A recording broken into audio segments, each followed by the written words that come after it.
Quando o homem encontrou petróleo nas terras Apache, ele simplesmente foi embora, deixando a comunidade marcada pela mesma sensação de abandono que já haviam vivido tantas vezes. Mas quando os anciões começaram a falar sobre a marca espiritual que ele carregava, algo que ninguém de fora deveria possuir, até os guerreiros mais experientes estremeceram. E quando revelaram quem ele realmente era, ele empalideceu, e até o vento pareceu parar ao redor da aldeia. Se inscreva no canal, deixe seu like e comente de que parte do mundo você está assistindo, porque agora eu vou te contar tudo. Por que esses sonhos não me deixam em paz? Carlos murmurou para o teto escuro do quarto, enquanto o relógio marcava 3 horas da madrugada. Ele sentou na cama, passou as mãos pelo rosto e respirou fundo. Era a 5ª noite seguida que acordava assustado, com imagens de florestas e sons de cantos que nunca tinha ouvido. O apartamento pequeno no bairro da Lapa, em São Paulo, parecia mais silencioso que o normal. Carlos levantou, foi até a cozinha e bebeu um copo de água. Pela janela, viu prédios e mais prédios. Luzes piscando na madrugada da cidade grande. Carlos Pereira tinha 45 anos e morava sozinho. Não tinha esposa nem filhos. Seus pais tinham falecido há 10 anos. Seus amigos eram poucos, quase todos do trabalho. Sua vida era uma rotina. Quando o despertador tocou às 6 horas, Carlos já estava de pé. Tomou seu café preto, sem açúcar, vestiu o uniforme da empresa Petrobras Exploração e saiu. No elevador encontrou Dona Marta, sua vizinha. Bom dia, Carlos. Parece cansado hoje. Não tenho dormido bem, Dona Marta. Esses sonhos são recados da alma, meu filho. Devia prestar atenção neles. Carlos sorriu educadamente. Não acreditava nessas coisas. Era um homem da ciência, engenheiro há 20 anos.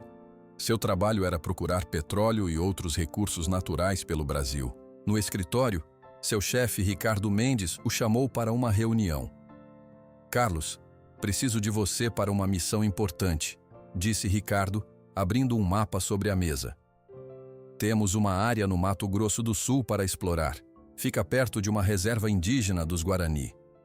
Quando preciso ir? Perguntou Carlos. Na próxima semana. Você vai liderar a equipe. Se encontrarmos petróleo lá, será um grande negócio para a empresa. Carlos olhou para o mapa. Algo estranho aconteceu.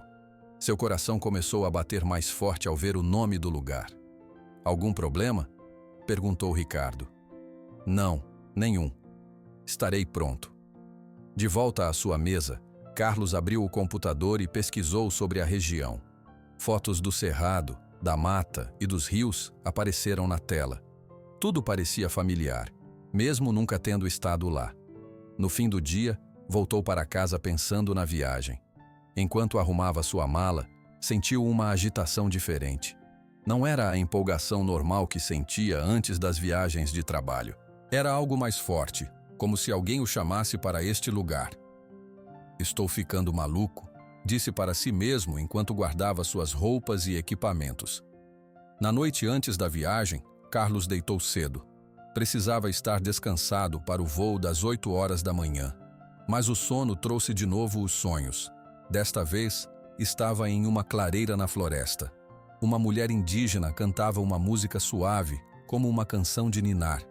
Seu rosto era gentil, seus olhos escuros eram tristes. Ela olhou diretamente para Carlos e estendeu a mão. Carlos acordou assustado, suando. Sentou na cama e acendeu o abajur. 4 horas e 20 minutos. Seu coração batia tão forte que parecia querer sair do peito. Por que esse lugar mexe tanto comigo? Perguntou em voz alta para o quarto vazio. No aeroporto de Congonhas, Carlos encontrou sua equipe. 2 técnicos e um geólogo. O voo para Campo Grande foi tranquilo. De lá pegaram um carro alugado para Dourados, a cidade mais próxima da reserva indígena. No hotel de Dourados, Carlos abriu a janela do quarto. O céu do centro-oeste brasileiro estava cheio de estrelas, muito diferente do céu de São Paulo. O ar era mais limpo, mais fresco. Deitado na cama do hotel, Carlos olhou as fotos da região no tablet. As imagens das matas, dos rios e das pessoas da aldeia Guarani despertaram uma sensação estranha dentro dele. Era como se já conhecesse aquele lugar, aquelas pessoas.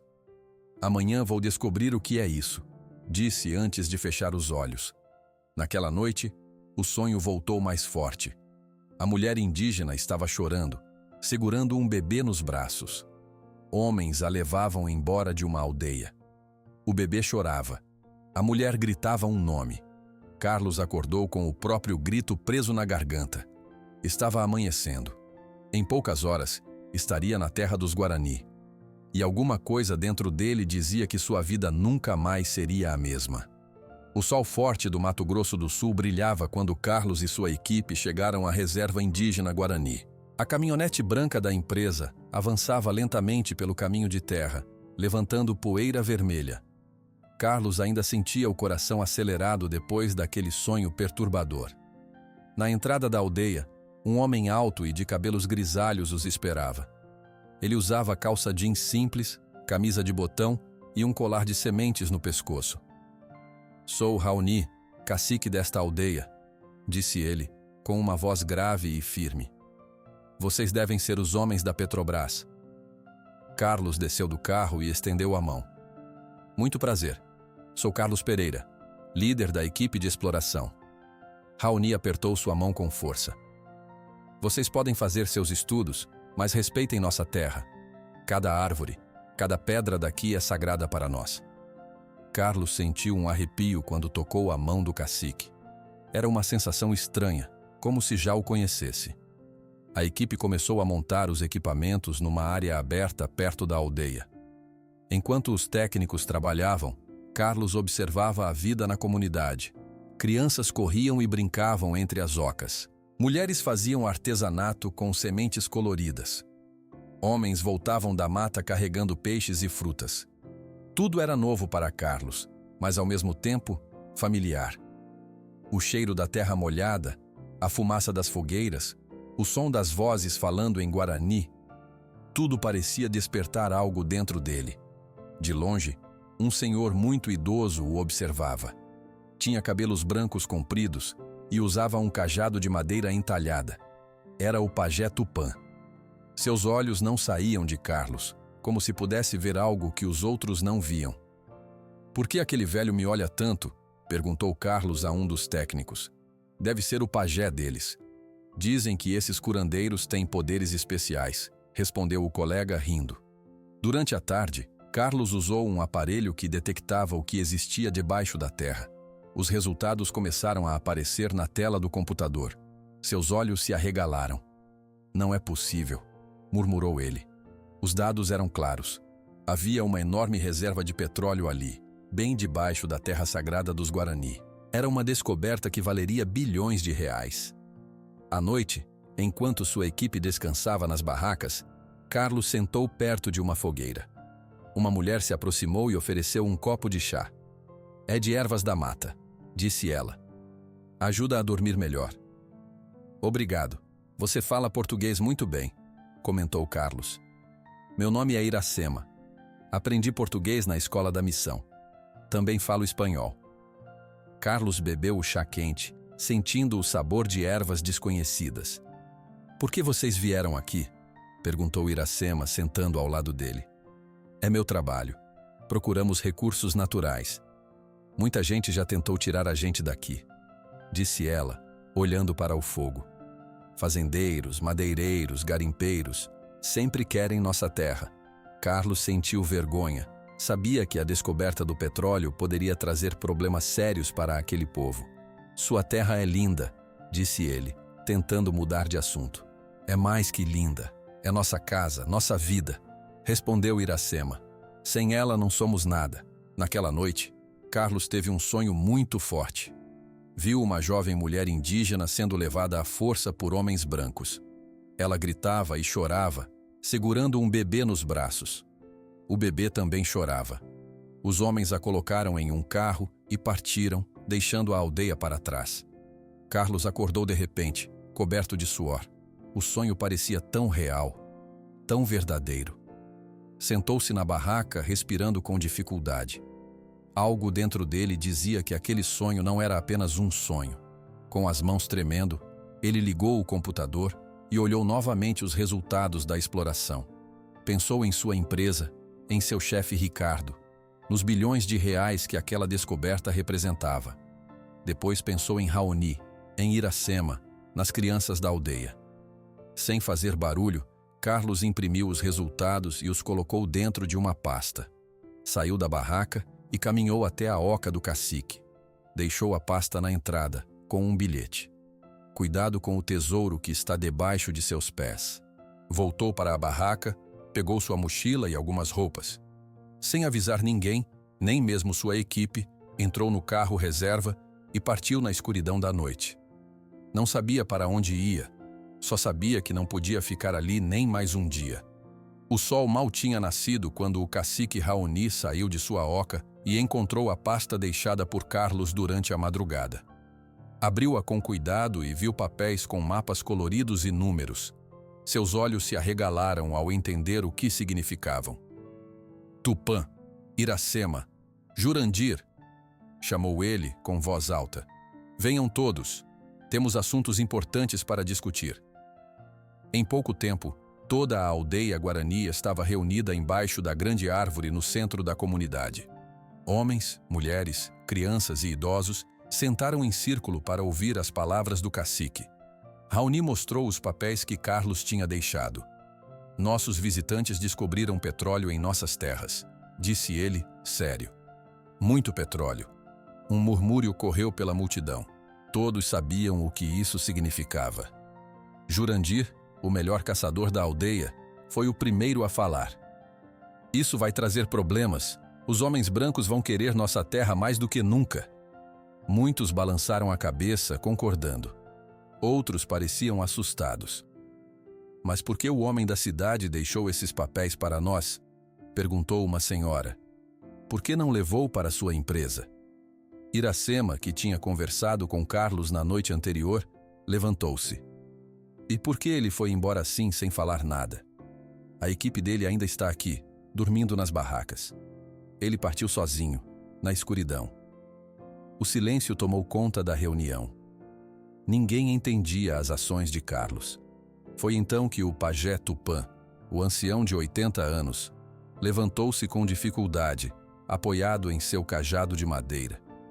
Todos se calaram imediatamente para ouvir suas palavras. Aquele homem não é um estranho como pensamos, disse o pajé com voz calma, mas firme. Ele carrega a marca espiritual de nossa tribo no coração.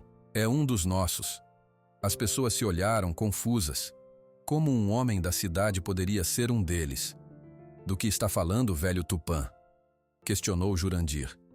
Aquele homem é um branco da cidade grande. Trabalha para os mesmos que sempre quiseram nos tirar daqui. O pajé sorriu, mostrando seus poucos dentes. Meus olhos cansados ainda podem ver o que muitos jovens não enxergam, disse ele. Vou contar uma história que poucos aqui conhecem. Todos se aproximaram para ouvir melhor. O pajé olhou para Raoni antes de continuar. Há 40 anos, Mariana, a irmã do nosso cacique foi levada daqui por fazendeiros. Ela estava grávida. Raoni, com lágrimas nos olhos, completou a história. Era minha irmã mais nova. Eu tinha apenas 20 anos quando a levaram. Procuramos por ela durante muito tempo, mas nunca a encontramos. O pajé Tupã olhou para o horizonte, como se pudesse ver além das montanhas. Carlos é o filho de Mariana, o menino que nasceu longe de seu povo, mas que os espíritos guiaram de volta para casa. A revelação chocou a todos. Alguns mais velhos começaram a chorar, lembrando-se de Mariana. Os mais jovens, que só conheciam a história pelos relatos dos anciãos, pareciam surpresos. Uma senhora idosa chamada Jurema, tia de Mariana, aproximou-se do centro. Eu estava lá quando levaram minha sobrinha. Ela gritava e chorava. Uma semana depois, um homem branco apareceu com um papel, dizendo que Mariana havia dado seu bebê para a adoção. Ninguém acreditou, mas não pudemos fazer nada. Jurandir ainda parecia desconfiado. Como podemos ter certeza que é ele? Pode ser uma armadilha para tomar nossa terra. Algumas pessoas concordaram, outras discordaram. A discussão começou a ficar acalorada. O pajé Tupã bateu seu cajado no chão 3 vezes, e todos se calaram. Quando olhei nos olhos dele, vi os mesmos olhos de Mariana, e quando toquei seu ombro, senti o sangue guarani correndo em suas veias, disse o velho pajé. Não tenho dúvidas. E agora? O que fazemos? Perguntou Iracema. O pajé sorriu novamente com sabedoria em seu olhar. Ele voltará. Seu sangue guarani o trará de volta a nós. Não hoje nem amanhã. Mas ele voltará. E quando isso acontecer, estaremos prontos para receber o filho de Mariana. Raoni olhou novamente para os papéis que Carlos havia deixado. Agora entendia por que ele tinha feito aquilo. Não era apenas um aviso sobre o petróleo. Era um primeiro passo de reaproximação com suas raízes, com seu povo. Até lá, disse o cacique, precisamos nos preparar. Empresas grandes virão atrás desse petróleo. Precisamos estar unidos. A reunião terminou, mas as palavras do pajé ficaram na mente de todos, especialmente na mente de Iracema, que tinha sentido algo especial quando conversou com Carlos na noite anterior. Algo que não sabia explicar, mas que agora começava a fazer sentido. Em São Paulo, Carlos não conseguia mais dormir direito. Cada noite trazia o mesmo sonho. A mulher indígena chamando por ele, dizendo palavras em uma língua que ele não conhecia, mas de alguma forma entendia. Volte para casa, meu filho. Ele se revirava na cama de seu apartamento na Lapa, suando mesmo com o ar-condicionado ligado. As imagens da aldeia Guarani não saíam de sua cabeça. Sentia-se culpado por ter abandonado sua equipe, mas algo mais forte o havia feito fugir daquele lugar.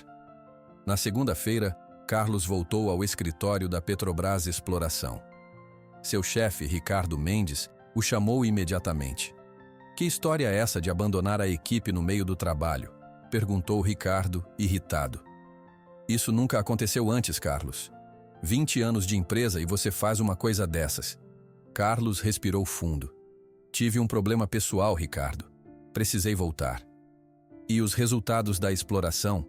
Encontraram algo? Preciso de mais tempo para analisar os dados. Mentiu Carlos. Ricardo bateu na mesa. Não temos tempo, Carlos. A Oleobras está de olho naquela região também. Precisamos chegar primeiro. Carlos saiu da sala sentindo-se mal por mentir. Nunca tinha feito isso antes. Durante toda a semana, evitou seus colegas e fingiu trabalhar nos dados da exploração. Mas sua mente estava longe. Pensava na aldeia, no cacique Raoni, no pajé Tupã. E principalmente nos sonhos que não paravam. No domingo, Carlos decidiu visitar o bairro do Ipiranga, onde tinha crescido. A casa de seus pais adotivos havia sido vendida após suas mortes, 10 anos atrás.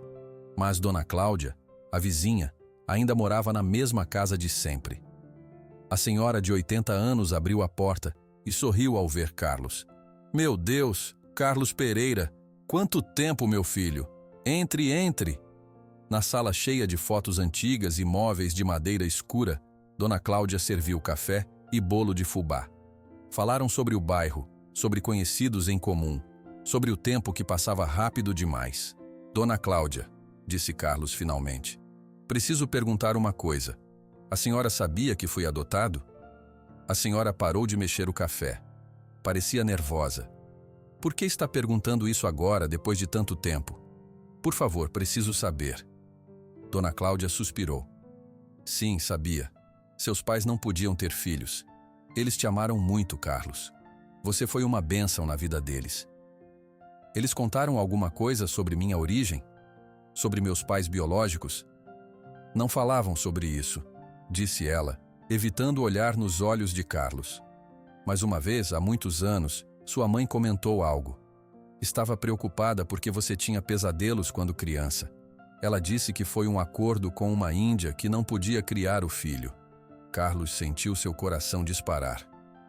Uma índia? Ela disse de qual tribo? Não, filho, só isso. E pediram para nunca comentar com você. De volta ao apartamento, Carlos começou a revirar caixas antigas guardadas no armário.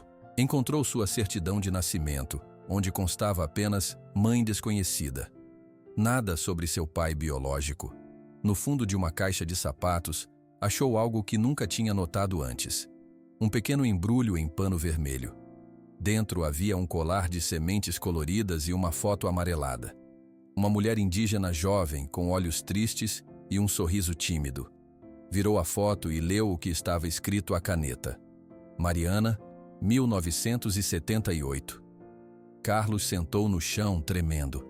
Era ela, a mulher de seus sonhos. Passou a noite toda pesquisando sobre adoções de crianças indígenas na década de 70. Descobriu que muitas crianças foram tiradas ilegalmente de suas comunidades naquela época. Algumas adoções foram forçadas, outras feitas com documentos falsos. Na segunda-feira, Carlos não foi trabalhar. Ligou dizendo que estava doente. Arrumou uma mochila com roupas, pegou a foto e o colar e decidiu. Precisava voltar à aldeia Guarani. Pediu férias no trabalho, mas Ricardo negou. Estamos no meio de um projeto importante, Carlos. Não pode sair agora. Então estou me demitindo, disse Carlos, surpreendendo a si mesmo. Você está maluco? 20 anos de carreira. 20 anos procurando algo que só agora descobriu o que é, respondeu Carlos, saindo da sala. Naquela mesma tarde, ele pegou seu carro e iniciou a longa viagem de volta ao Mato Grosso do Sul. Dirigiu por 2 dias, parando apenas para comer e descansar um pouco. A cada quilômetro, sentia que estava mais perto de descobrir quem realmente era. A foto de Mariana estava no painel do carro. Carlos falava com ela como se pudesse ouvi-lo. Estou voltando. Não sei o que vou encontrar lá, mas preciso saber a verdade. O sol começava a se pôr quando Carlos finalmente chegou à entrada da reserva indígena Guarani. Estacionou o carro e seguiu a pé pelo caminho de terra, ouvindo ao longe sons de tambores e cantos. Seu coração batia forte, as mãos suavam. A foto de Mariana estava guardada no bolso da camisa, junto ao peito. Ao se aproximar da aldeia, viu que todos estavam reunidos em um grande círculo. Homens, mulheres e crianças dançavam ao redor de uma fogueira. Seus corpos pintados com desenhos vermelhos e pretos brilhavam à luz do fogo. Era uma cerimônia tradicional. Carlos parou na beira do círculo sem saber o que fazer. De repente, um dos dançarinos o viu. Depois outro e mais outro. Em poucos segundos, a dança parou. Os tambores silenciaram. Todos olhavam para ele. Por um momento, houve um silêncio total. Carlos sentiu o peso de dezenas de olhares. Pensou em dizer algo, mas as palavras não saíam. Foi então que o pajé Tupã, o velho de cabelos brancos, caminhou lentamente até ele. Seus passos eram difíceis, apoiados no cajado de madeira. Parou na frente de Carlos e, com suas mãos enrugadas, tocou o rosto do visitante. Você voltou, filho de Mariana, disse o pajé, com voz suave. Como eu sabia que voltaria. E Carlos sentiu um arrepio percorrer seu corpo. Como o senhor sabe quem sou eu? Perguntou com a voz tremendo. Antes que o pajé pudesse responder, uma senhora idosa abriu caminho entre as pessoas. Era Jurema, tia de Mariana. Seus olhos estavam cheios de lágrimas. Seus olhos, disse ela, tocando o rosto de Carlos. São os mesmos olhos dela, minha sobrinha Mariana. O cacique Raoni se aproximou. Olhou Carlos de cima a baixo, como se buscasse confirmar o que o pajé e Jurema diziam. Sou Raoni, disse ele.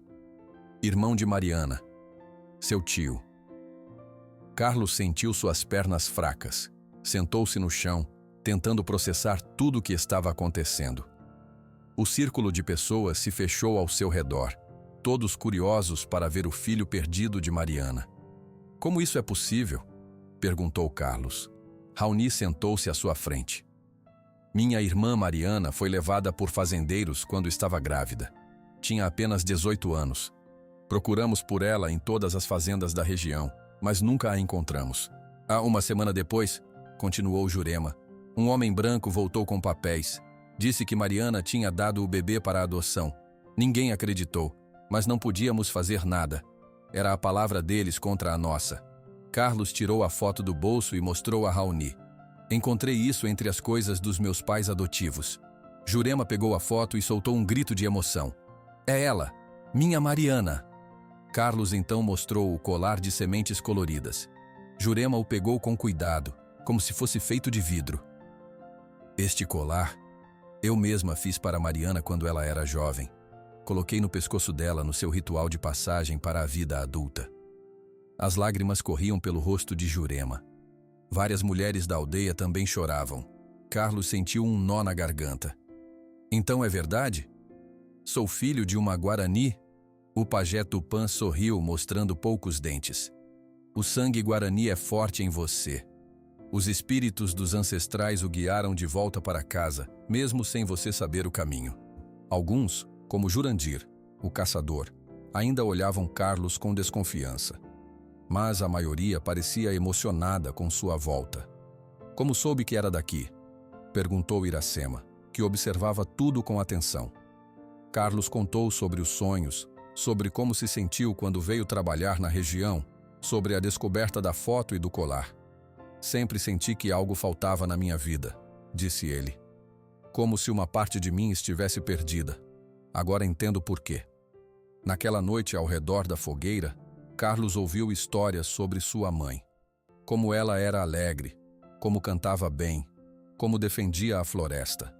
Raoni contou como ele e Mariana brincavam quando eram crianças, pescando no rio e subindo em árvores. Onde ela está agora? Perguntou Carlos. Ela está viva? Um silêncio pesado caiu sobre o grupo. Jurema baixou os olhos. Não sabemos, meu filho, disse ela. Nunca mais tivemos notícias dela depois que a levaram. Carlos decidiu ficar alguns dias na aldeia. Queria conhecer mais sobre seu povo, sobre sua cultura. Queria entender quem era, de onde vinha. Podem me ensinar sobre os Guarani? Pediu ele a Raoni. Quero aprender tudo. O cacique sorriu e colocou a mão no ombro de Carlos. Agora você está em casa, sobrinho. Temos muito a ensinar. E talvez você também tenha coisas para nos ensinar. Enquanto as estrelas brilhavam no céu do Mato Grosso do Sul, Carlos sentiu pela primeira vez na vida que estava exatamente onde deveria estar. Durante uma semana, Carlos aprendeu sobre a vida Guarani. Raoni lhe mostrou como caçar usando arco e flecha. Jurema ensinou palavras na língua de seus ancestrais. O pajé Tupã contou histórias antigas sobre a criação do mundo. Carlos sentia que cada dia preenchia um pouco do vazio que carregou a vida inteira. Numa manhã ensolarada, enquanto Carlos ajudava a consertar o telhado de uma oca, Jurandir gritou da entrada da aldeia. Carros grandes chegando, muitos homens brancos. Carlos desceu rapidamente e correu com Raoni até a entrada da reserva. 3 carros pretos, grandes e brilhantes, estacionaram na estrada de terra. Do primeiro carro saiu Ricardo Mendes, chefe de Carlos na Petrobras Exploração. Estava acompanhado por outros homens de terno e gravata. São executivos da Oleobras, sussurrou Carlos para Raoni. E aqueles outros são advogados. Ricardo caminhou até eles com um sorriso que não chegava aos olhos. Cacique Raoni, que prazer conhecê-lo. Sou Ricardo Mendes, diretor da Oleobras. Raoni apertou a mão de Ricardo sem sorrir. O que querem em nossa terra? Ricardo fingiu surpresa ao ver Carlos. Carlos, o que você está fazendo aqui? Sumiu do trabalho. Não responde ligações. Todos estavam preocupados. Estou com minha família, respondeu Carlos firme. Ricardo franziu a testa, confuso, mas logo voltou a sorrir. Bem, estou aqui para fazer uma proposta ao cacique Raoni e seu povo. Sabemos que há petróleo nestas terras. Muito petróleo. Um dos homens de terno abriu uma pasta e mostrou papéis cheios de números. Podemos oferecer muito dinheiro, continuou Ricardo. Vocês poderão ter uma vida melhor, com casas modernas, carros, televisões. Precisamos discutir com a comunidade, interrompeu Raoni. Venham até a oca principal. Na grande oca central, os homens da Oleobras sentaram-se em esteiras no chão. Os anciãos da aldeia formaram um círculo. Mulheres e crianças observavam pelas aberturas da oca. Ricardo mostrou um contrato já preparado. É muito simples. Vocês nos dão permissão para extrair o petróleo, e nós pagamos uma quantia mensal. Todo mundo sai ganhando. Os anciãos ouviam em silêncio. Jurema, a tia de Carlos, foi a primeira a falar. O que acontece com nossas árvores, com nossos rios? Faremos o possível para preservar a natureza, respondeu um dos advogados. Jurandir, ainda desconfiado de Carlos, disse: em outras aldeias, empresas grandes prometeram a mesma coisa. Depois poluíram os rios e destruíram a floresta. O pajé Tupã olhava fixamente para Ricardo, como se pudesse ler seus pensamentos. Carlos levantou-se e falou: conheço bem como funciona a extração de petróleo. Vai destruir grande parte da mata. Os rios ficarão contaminados. Animais vão morrer ou fugir. A vida aqui nunca mais será a mesma. Ricardo olhou para Carlos com raiva.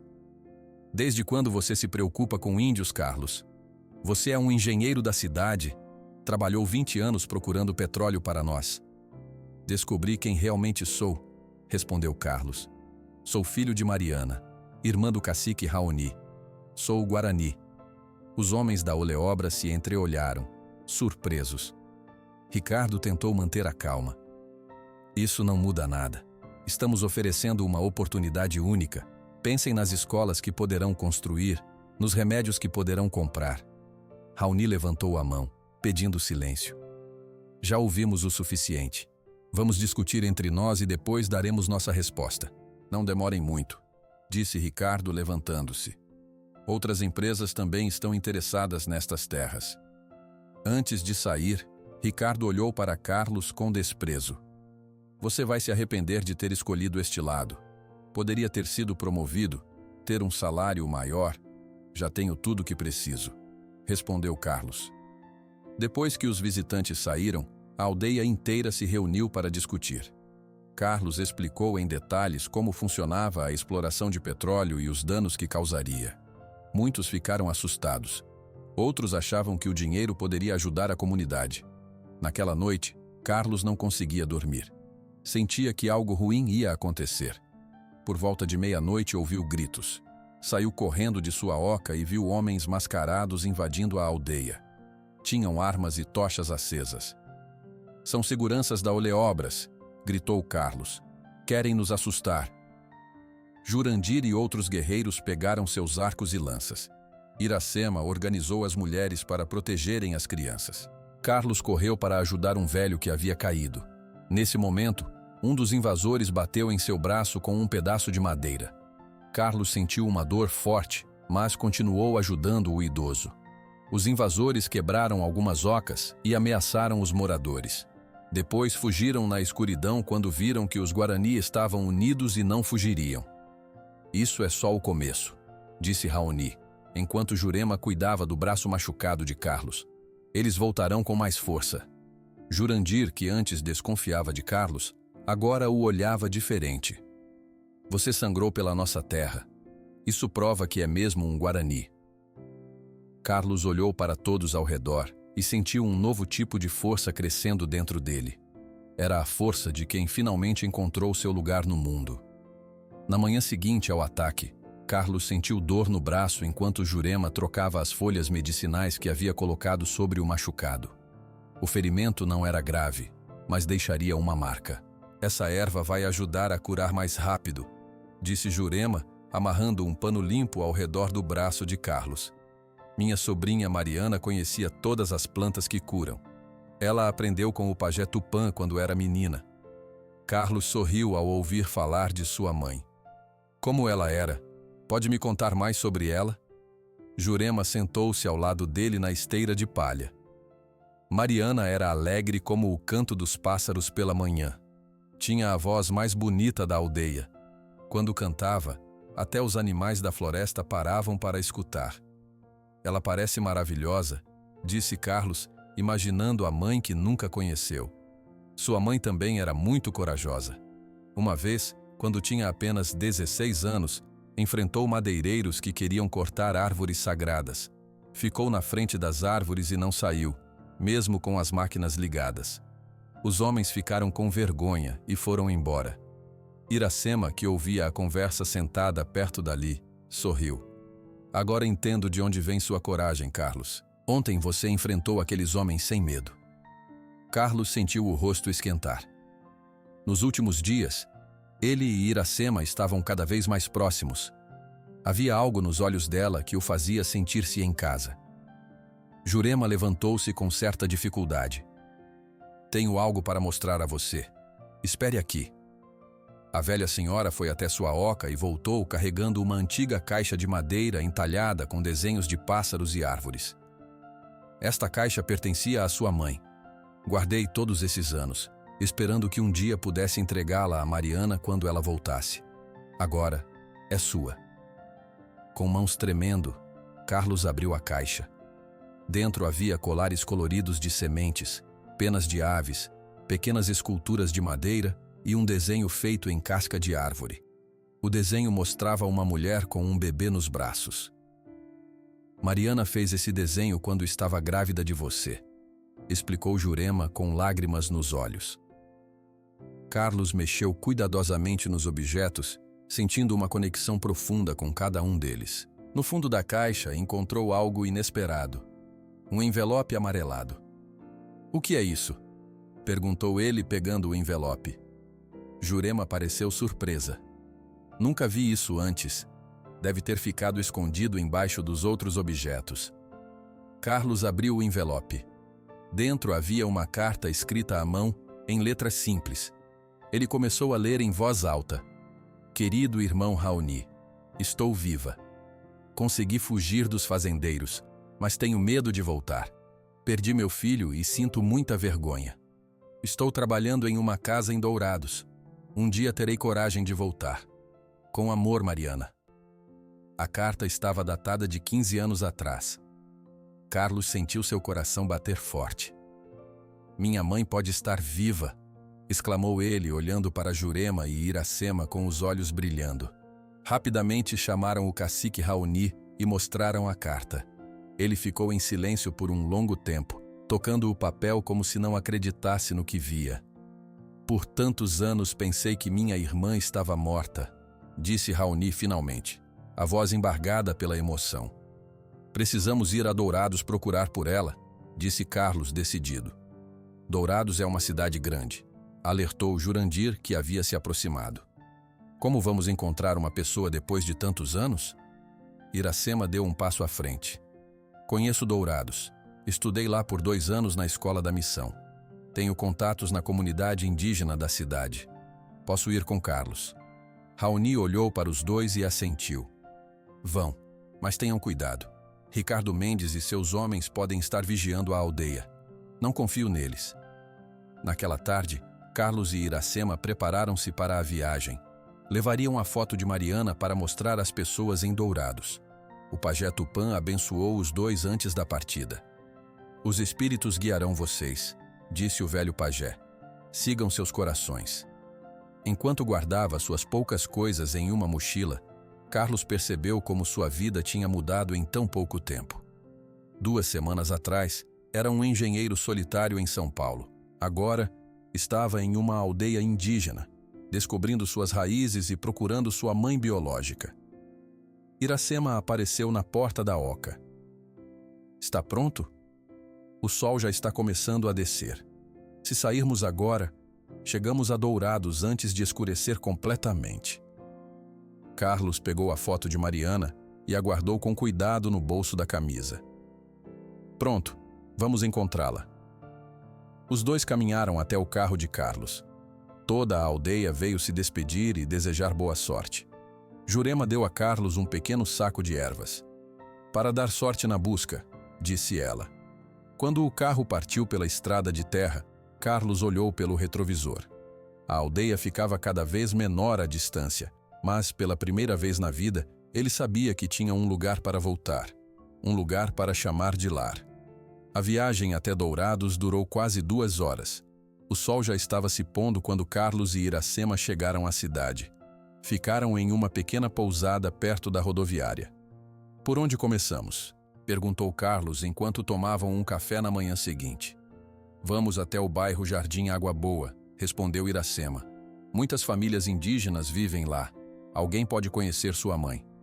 Durante 3 dias, eles visitaram casas, lojas e feiras, mostrando a foto de Mariana. Ninguém reconhecia a mulher da foto.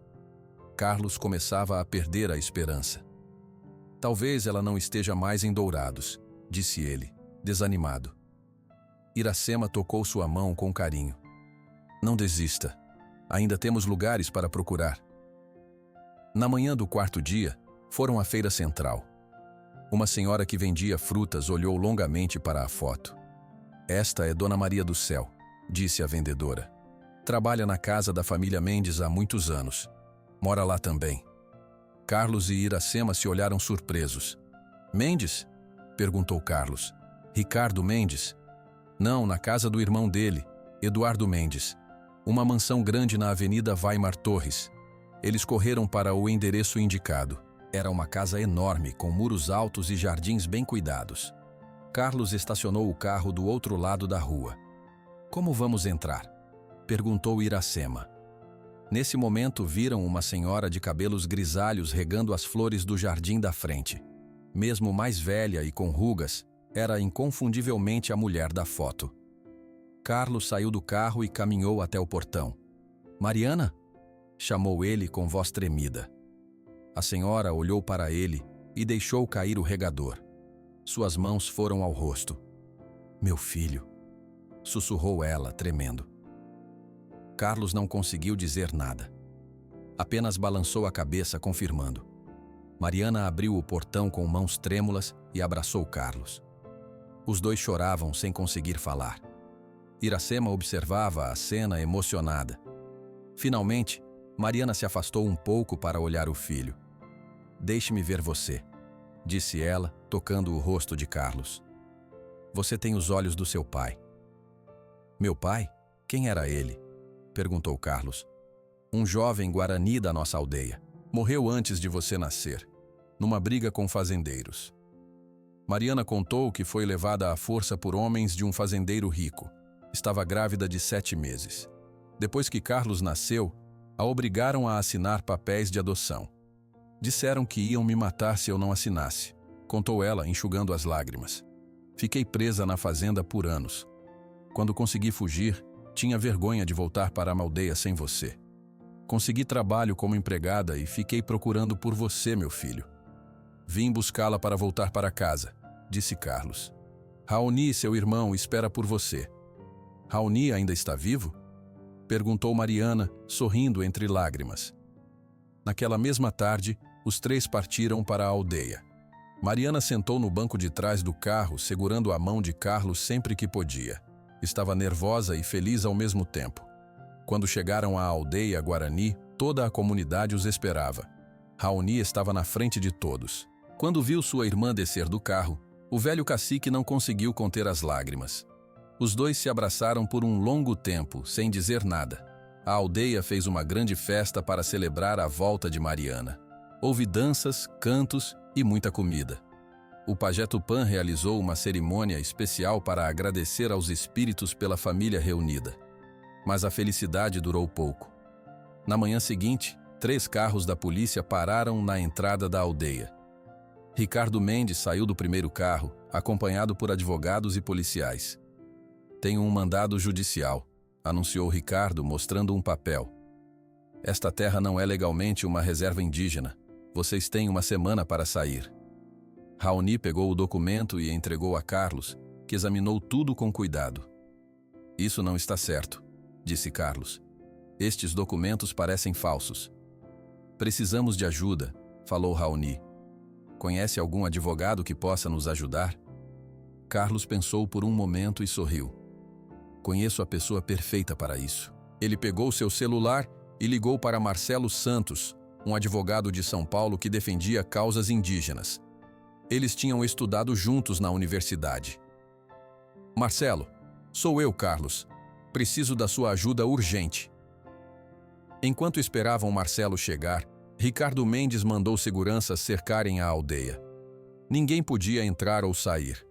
A situação ficava cada vez mais tensa. Eles não podem fazer isso, protestou Iracema. É como uma prisão. Carlos teve uma ideia. Pegou seu celular e começou a gravar um vídeo. Meu nome é Carlos Pereira. Estou na aldeia Guarani, no Mato Grosso do Sul. Vou contar uma história que o Brasil precisa ouvir. O vídeo que Carlos gravou foi enviado para jornalistas e para as redes sociais com a ajuda de Iracema. Em poucas horas, milhares de pessoas assistiram. Repórteres tentaram entrar na reserva, mas foram barrados pelos seguranças. A pressão sobre a Oleobras cresceu. 2 dias depois, a Polícia Federal chegou e prendeu os seguranças por cercarem ilegalmente a reserva. Ricardo Mendes tentou fugir, mas também foi preso. Os documentos falsos foram descobertos e a justiça confirmou os direitos dos Guarani sobre suas terras.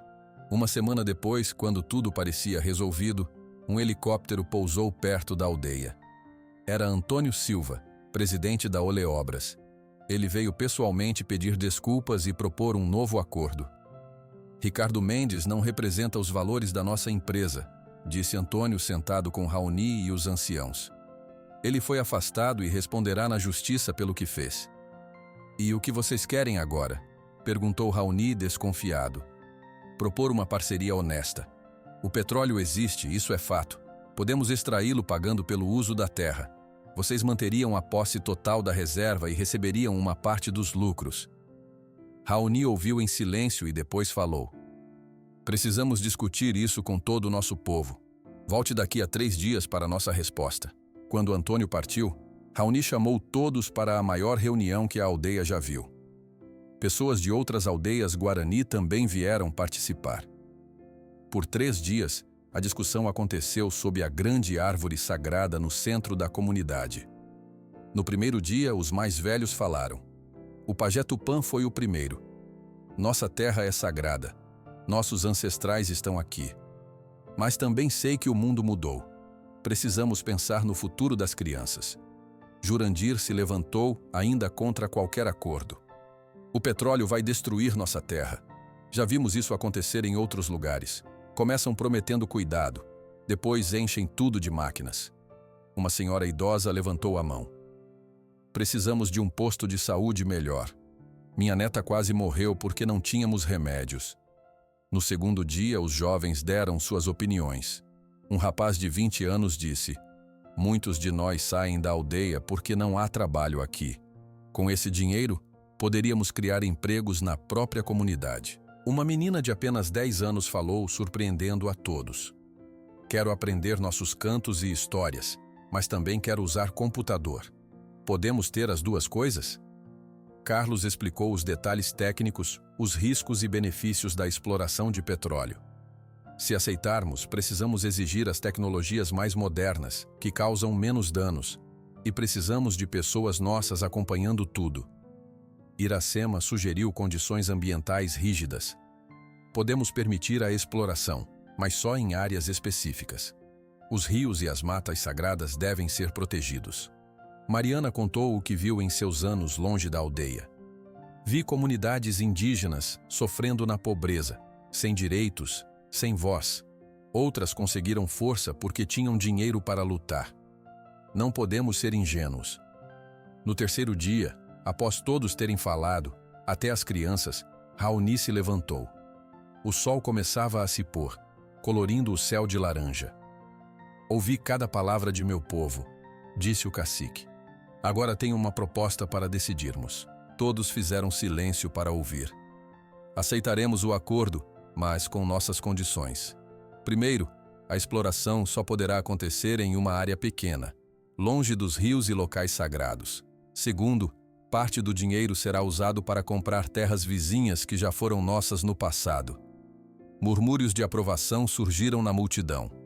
Nessas novas terras, continuou Raoni, criaremos um projeto de preservação ambiental, onde nossas tradições guarani serão ensinadas para crianças de todo o Brasil. Outra parte do dinheiro ajudará outras aldeias indígenas que precisam de apoio. Após a fala de Raoni, o pajé Tupã pediu que todos se levantassem e dessem as mãos, formando um grande círculo. Então perguntou: quem concorda com a proposta do cacique Raoni? Quase todos levantaram as mãos, até Jurandir, que havia mudado de ideia. Está decidido, declarou o pajé. Raoni chamou Carlos e disse: sobrinho, você conhece bem como essas empresas funcionam. Queremos que você negocie com a Oleobras por nós. Carlos sentiu o peso da responsabilidade, mas também o orgulho de ser confiado com essa tarefa. Farei o melhor para nosso povo, tio.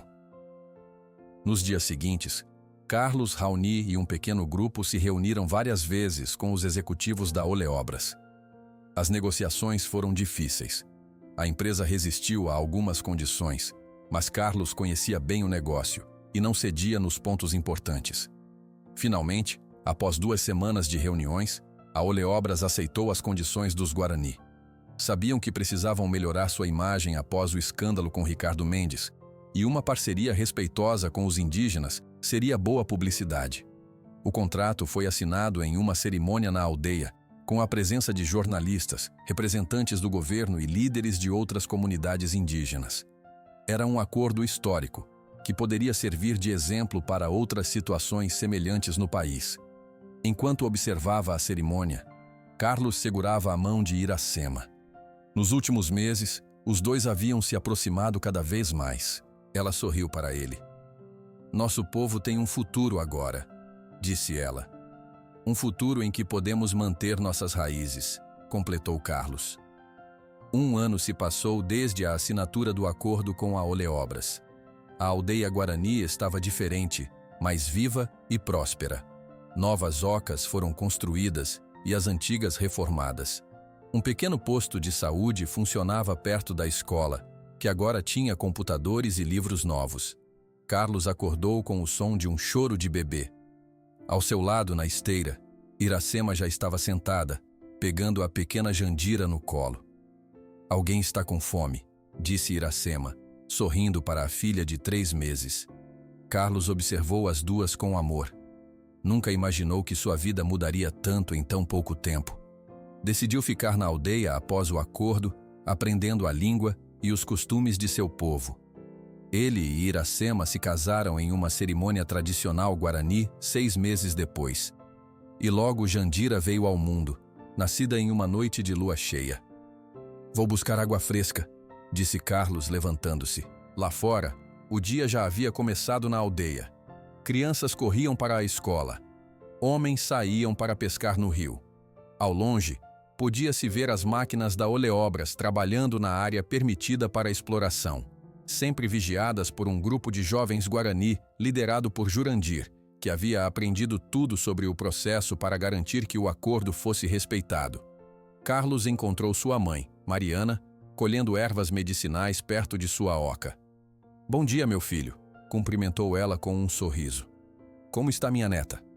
Forte e com bons pulmões, respondeu Carlos rindo. Vai ser guerreira como a mãe. Mariana agora vivia feliz na aldeia, reencontrada com seu povo. As marcas do passado doloroso ainda existiam, mas ela encontrou paz ao lado do irmão Raoni e da família que nunca pensou que teria novamente. Com o dinheiro do acordo, a aldeia comprou mais terras ao redor da reserva, áreas que antes pertenciam aos Guarani e tinham sido tomadas por fazendeiros. Em uma dessas áreas recuperadas, criaram o Centro de Sabedoria Guarani, onde crianças e jovens de todo o Brasil vinham aprender sobre a cultura indígena.